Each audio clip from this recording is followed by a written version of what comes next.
আমি হাফিজুর রহমান ভালো না খারাপ এটা কি কপালে লেখা আসেনি?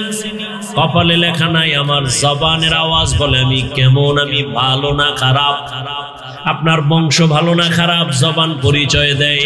আমি মানুষ না অমানুষ আমার জবান পরিচয় দেয়। আমার জবানের কথা মানুষের কলিজাটা কেড়ে নিয়ে যায়, আবার জবানের কথায় আপন বন্ধু পর্যন্ত দুশ্মন হয়ে যায়। ঠিক নেই? রহমতের নবীকে এই জন্য আল্লাহ সতর্কবাণী দিয়া বললেন, লাউ কুনতা ফাদ্দান গালিজাল কলবি লানফাদ্দু মিন হাওলিক।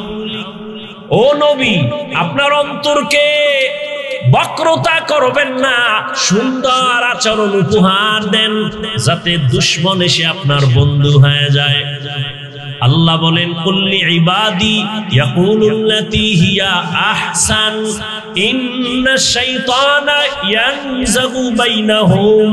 আল্লাহ তাআলা বলেন, কাফেরের সাথে নবী মুমিনেরা যেন খারাপ আচরণ না করে, কাফেরের সাথে যেন মুমিনেরা ভালো আচরণ করে। যদি খারাপ করে কাফেরের কোনো ক্ষতি হবে না, খারাপ আচরণ করলে মুমিনের ক্ষতি বেশি হবে। এজন্য জবানকে কন্ট্রোল করো। কেমনে করি? হাত অন্যায় করে কন্ট্রোল করবো কেমনে? হাত দুইটা বেঁধে রাখো। পা অন্যায় করে পা বেঁধে দাও। কান অন্যায় কথা শুনে বলে পট্টি লাগায়া দাও। চোখ অন্যায় করে বলে কালো রঙের চশমা লাগায়া দাও, বেগানা দেখবে না। কিন্তু জিহ্বা যে অন্যায় করে এটারে কেমনে আটকাইবা? কয় রশি দিয়া বাঁধো, যাবেনি। কষ্টেপ লাগাও, সম্ভব? সুপার গ্লু লাগাও, সম্ভব না। জিহ্বা এমন একটা অস্ত্র, রশিও দিয়া বাঁধা যায় না, কষ্টেপ লাগানো যায় না। হাতের বেঁধে রাখা যায়, চোখের আটকায় রাখা যায়, কান বন্ধ রাখা যায়, পা বন্ধ রাখা যায়, কিন্তু জবানদারে আটকাইব কেমনে বুঝাই তো যায় না। আল্লাহ বলেন, এটা এমন এক অস্ত্র, জিহ্বার একদিকে খারাপ লাইনটা বড় আছে, আবার ভালোর দিক নজর কর।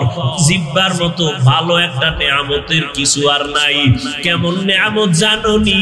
এই জিহ্বার মধ্যে আমি এমন থার্মোমিটার লাগায় দিলাম, এমন চুম্বক লাগায় দিলাম। খানার প্লেটটা সামনে নিছো, খানার প্লেটের ভিতরে চুল পড়েছে, ময়লা আছে, চোখের রাডারে ধরা পড়ে নাই, জিহ্বায় গিয়া আটকায় গেছে।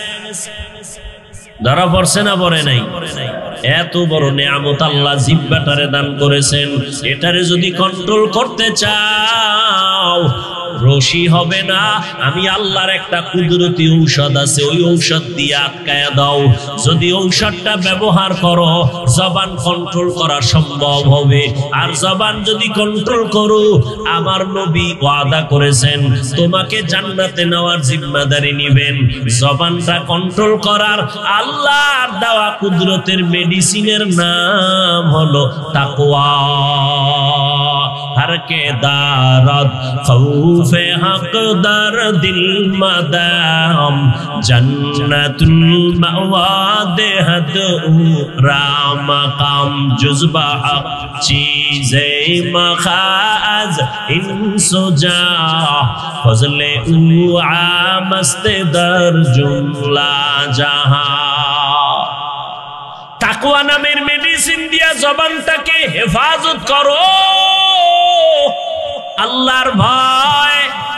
তাকওয়া এমন একটা দামি সম্পদ, যেই তাকওয়া অর্জন করলে বান্দা বিনা হিসাবে জান্নাতি। আরো আস্তে করে বলেন। তাকওয়া বড় দামি একটা সম্পদ। তাকওয়া মানে আল্লাহর ভয়।